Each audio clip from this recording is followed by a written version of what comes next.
ಈ ಸಿನಿಮಾದ ಕತೆ ಚೆನ್ನಾಗೇ ಇತ್ತು. ಬಟ್ ಇದರಲ್ಲಿರುವಂಥ ಒಂದಷ್ಟು ಎಲಿಮೆಂಟ್ಸ್‌ಗಳು ಅದನ್ನ ಪ್ರೇಕ್ಷಕನಿಗೆ ತಲುಪಿಸೋದ್ರಲ್ಲಿ ಎಡವಿದವೆ ಅಂತ ನಂಗೆ ಅನಿಸ್ತು. ಆ್ಯಂಡ್ ಆ ಸಿನಿಮಾನೇ ವಿಜಯ್ ಕನ್ನಡಿಗ ಅವರು ಡೈರೆಕ್ಟ್ ಮಾಡಿ, ವಿಜಯ ರಾಘವೇಂದ್ರ, ತೇಜಸ್ವಿನಿ ಅವರು ಆಕ್ಟ್ ಮಾಡಿರುವಂಥ ಸಿನಿಮಾ ಜೋಗ್ 101. ರಿವ್ಯೂಗೂ ಹೋಗೋಕ್ಕೂ ಮುಂಚೆ ನೀವಿನ್ನೂ ನನ್ನ ಚಾನಲ್‌ಗೆ ಸಬ್ಸ್ಕ್ರೈಬ್ ಆಗಿಲ್ಲ ಅಂದರೆ ಈಗಲೇ ಸಬ್ಸ್ಕ್ರೈಬ್ ಆಗಿ ನೋಟಿಫಿಕೇಷನ್ ಅನ್ನು ಆನ್ ಮಾಡ್ಕೊಳ್ಳಿ ಅಂತ ಹೇಳ್ತಾ ವಿಷಯಕ್ಕೆ ಬರೋದಾದ್ರೆ, ಸಿನಿಮಾದಲ್ಲಿ ನಮಗೆ ಮುಖ್ಯವಾಗಿ ಸಿಗೋ ಪಾತ್ರದ ಹೆಸರು ವಿಕ್ರಮ್. ಏನು ಮಾಡ್ಕೊಂಡಿದ್ದಾನೆ ಅಂತ ಕೇಳೋಕೆ ಹೋಗಬೇಡಿ. ಬಟ್ ಅವನ ಜೀವನದಲ್ಲಿ ಸ್ನೇಹಿತರೇ ಎಲ್ಲ. ಸೊ ಹೀಗಿರುವಾಗ ಅವನ ಸ್ನೇಹಿತನ ತಂಗಿ ಹಾಗೆ ಅವಳ ಗಂಡ ಮಿಸ್ಸಿಂಗ್ ಆಗ್ತಾರೆ. ಸೊ ವಿಕ್ರಮ್ ಇವರನ್ನ ಹುಡುಕೊಂಡು ಹೊರಡ್ತಾನೆ.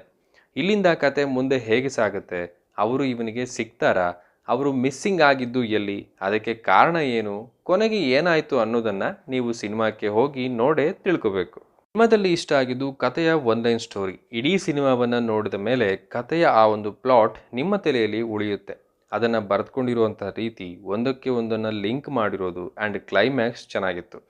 ಆ್ಯಂಡ್ ಸುನೀತ್ ಅವರ ಸಿನಿಮಾಟೋಗ್ರಫಿ ಕೂಡ ಚೆನ್ನಾಗಿತ್ತು. ಸಾಕಷ್ಟು ಕಡೆಗಳಲ್ಲಿ ಸ್ಪೆಷಲಿ ಜೋಗನ್ನು ತೋರಿಸಿರೋ ರೀತಿ ಇಷ್ಟ ಆಯಿತು.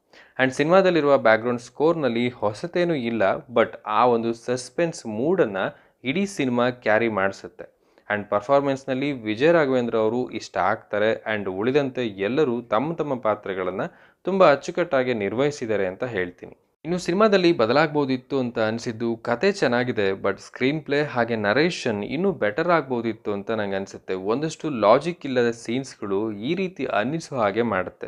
ಫಾರ್ ಎಕ್ಸಾಂಪಲ್, ಹೀರೋಗೆ ಕಷಾಯದ ನಿಜವಾದ ವಿಚಾರ ಗೊತ್ತೇ ಇರಲಿಲ್ಲ, ಬಟ್ ಅವನು ಊಟ ಆದಮೇಲೆ ಕಷಾಯವನ್ನು ಕೇಳ್ತಾನೆ. ಅದು ಅವನಿಗೆ ಹೇಗೆ ಗೊತ್ತಾಯಿತು ಅನ್ನೋದಕ್ಕೆ ಇಲ್ಲಿ ಕ್ಲಾರಿಟಿ ಇಲ್ಲ. ಈ ತರಹದ ಒಂದಷ್ಟು ಸೀನ್ಸ್ಗಳು ಇವೆ. ತುಂಬ ಎಕ್ಸ್ಪ್ಲೈನ್ ಮಾಡಿ ಹೇಳೋದಕ್ಕೆ ಸ್ಪಾಯ್ಲರ್ಸ್ ಆಗ್ಬೋದು ಅಂತ ಇಲ್ಲಿ ಹೇಳೋಕ್ಕಾಗ್ತಾ ಇಲ್ಲ. ಆ್ಯಂಡ್ ಕತೆಗೆ ಅವಶ್ಯಕತೆ ಇಲ್ಲದ ಆ್ಯಡ್ಗೆ ಅಂತ ಬರುವಂಥ ಸೀನ್ಸ್ಗಳು ಇರೋವಂಥ ಒಂದು ಡುಯೆಟ್ ಸಾಂಗ್ ಕತೆಯ ಆ ಒಂದು ಫ್ಲೋಗೆ ತೊಂದರೆಯನ್ನು ಕೊಡ್ತಾ ಇದ್ವು.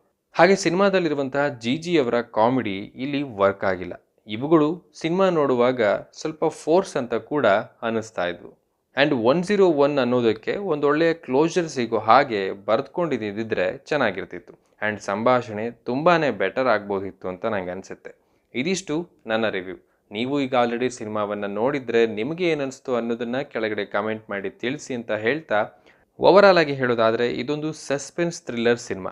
ಕತೆ ಚೆನ್ನಾಗಿದೆ, ಒಂದಷ್ಟು ಕಾತುರತೆಯ ಸನ್ನಿವೇಶಗಳು ಕೂಡ ಸಿಗ್ತವೆ. ಸೊ ನೀವು ಈ ರೀತಿಯ ಸಿನಿಮಾಗಳನ್ನು ನೋಡ್ತೀವಿ ಅನ್ನೋರಾದರೆ ಈ ಸಿನಿಮಾಕ್ಕೆ ಹೋಗ್ಬೋದು ಅಂತ ಹೇಳ್ತಾ ನಾನು ಮತ್ತೆ ಸಿಗ್ತೀನಿ. ಅಲ್ಲಿವರೆಗೂ ಸ್ಟೇ ಟ್ಯೂನ್.